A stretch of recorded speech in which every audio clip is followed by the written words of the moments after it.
Hello, everyone, specifically those of you who are truth seekers.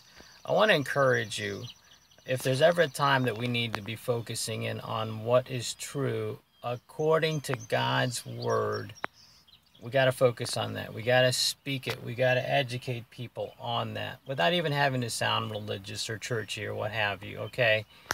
For example, the whole thing on marriage, the whole thing on gender, and so forth, and even the sovereignty of our nation. Speak out. I want to share some verses with you, and I want to also point you to a link, a YouTube video of President Trump's speech in Michigan.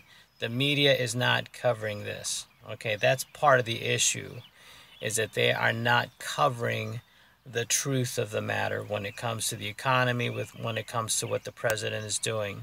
So check this out. I'm going to hit the pause button and I'll pull up these links. Hang on a second. I want to encourage you. I think that this is being recorded. I hope it is. But out of 2 Kings chapter 6, verse 16, I know that you're probably going to offend people when you speak the truth. I know I have. It's not my intention to offend people, but I am tired of the nonsense and the twisted information and disinformation that's out there. But check out some of these verses. Again, this is from Bible Gateway, 2 Kings chapter 6, verse 16. It's and this is Elijah talking to, I believe, his assistant or whatever you want to call it. It might have been Elisha. Or rather, Elisha talking to his servant, I guess. And any one of these versions will work. But it says here, and this is the backdrop to this is, the foreign king, or the king, was basically out to get Elisha.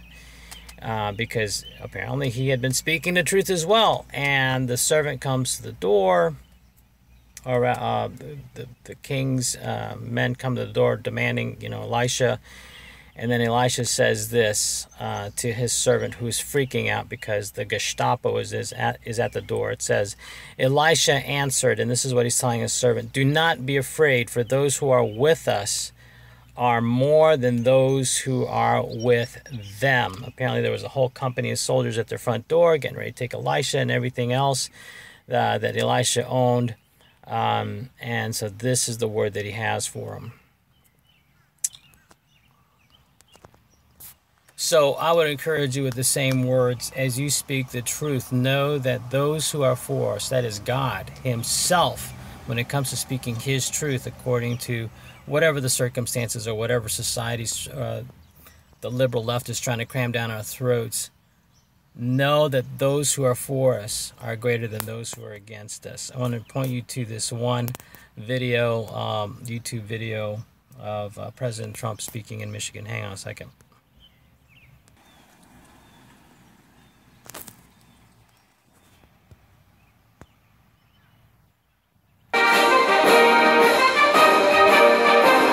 So here's the president making America great, promises kept, and the media barely covers this at all. But there are thousands of people there. You've got to listen to this speech because it talks about everything from border security to how well the economy is doing, jobs being brought back into our country,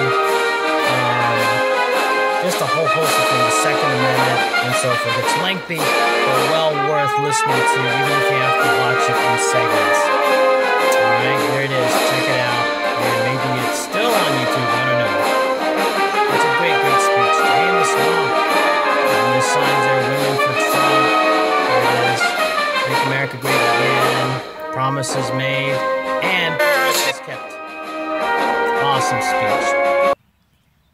So again, truth seekers, speak the truth. Remember that those who are for us are greater than those who are against us. All right? Speak the truth. Speak it in love. Be diplomatic about it. I get it. Don't get into these violent engagements. So I hope you'll join me with that. All right? Fear not. There's a ton of verses. That number is disputable. Are there 365 fear nots?